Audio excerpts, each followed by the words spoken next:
बहुत सारे लोग मुझसे ये पूछते हैं कि डॉक्टर साहब पथरी बन गई है, ऑपरेशन कराने के बाद दोबारा तो नहीं होगी।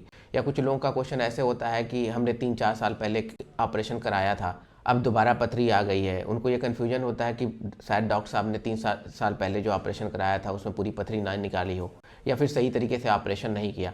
ये वीडियो जो है इसी सारे कन्फ्यूजन्स को दूर करने के लिए बनाया जा रहा है। सबसे पहले तो ये जानना जरूरी है कि जो गुर्दे या उसके रास्ते में या पेशाब की थैली में जो पथरी होती है उसके दोबारा बनने की टेंडेंसी बहुत ज़्यादा होती है। और रिसर्चेज में पाया गया है कि लगभग 5 साल में 50% के आसपास चांस होता है पथरी बनने का। मतलब अगर 10 लोगों को पथरी है और ऑपरेशन कराते हैं तो 5 लोग को दोबारा 5 सालों के अंदर अंदर पथरी बन जाएगी। और अगर किसी इंसान को 2 पथरी एक साथ हो जाती है या दो बार ऑपरेशन हो जाता है पथरी का, उसको लगभग 90% चांस होता है। मतलब अगर 10 पेशेंट्स का ऑपरेशन होता है तो 9 पेशेंट को तीसरी बार पथरी बन सकती है या बनने की संभावना होती है। आप इसको इस तरह से समझ सकते हैं, जैसे डायबिटीज़ का मरीज़ है या बीपी का मरीज़ है, वो दवा खाता है, पर दवा खाने से उसकी बीमारी परमानेंटली ठीक नहीं होती है और उसको कंट्रोल करना होता है, कुछ परहेज करने होते हैं और लगातार दवा खाना होता है। उसी तरह से समझ सकते हैं कि पत्थर बनने की भी जो बीमारी है वो एक टेंडेंसी है कि कोई आदमी अगर पत्थर बनाता है तो उसको पत्थर बनता रहेगा।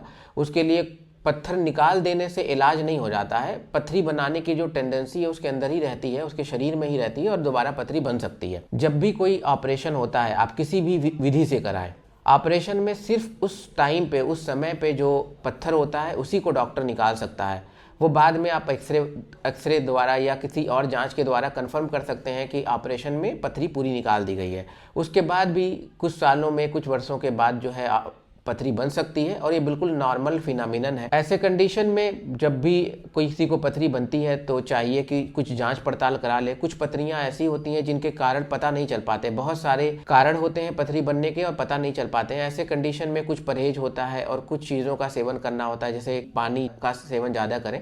ये एक पूरी लिस्ट है, वो हम इस वीडियो के लास्ट में अपलोड कर देंगे। कुछ ऐसी भी प्रॉब्लम्स होती है जिसको मेटाबॉलिक प्रॉब्लम्स हम बोल सकते हैं, कि कोई कारण है जिसकी वजह से ये पथरी बन रही है, उस कारण को ढूंढा जाता है और अगर कारण पता चल जाता है तो उसका इलाज करने से पथरी बनने की टेंडेंसी खत्म हो सकती है।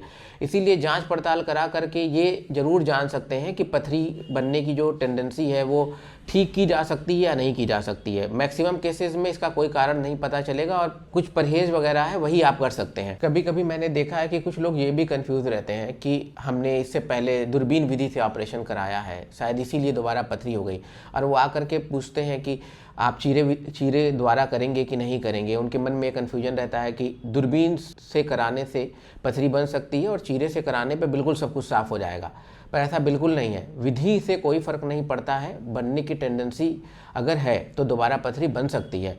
दूरबीन से कराने से एक ये फ़ायदा है कि गुर्दे का डैमेज बिल्कुल कम होता है, मिनिमम होता है या बिल्कुल ही नहीं होता है। कुछ विधि ऐसी है जिसमें बिल्कुल ही नहीं होता है। तो चीरे के रिस्पेक्ट में दूरबीन विधि द्वारा अगर ऑपरेशन कराया जाए तो वो ज़्यादा फायदे का ऑपरेशन है। तो हम निष्कर्ष में ये कह सकते हैं कि पथरी बनाने की टेंडेंसी हर इंसान की अलग अलग होती है। अगर किसी इंसान को पथरी बनने की टेंडेंसी है तो ऑपरेशन द्वारा वो टेंडेंसी नहीं ख़त्म की जा सकती है।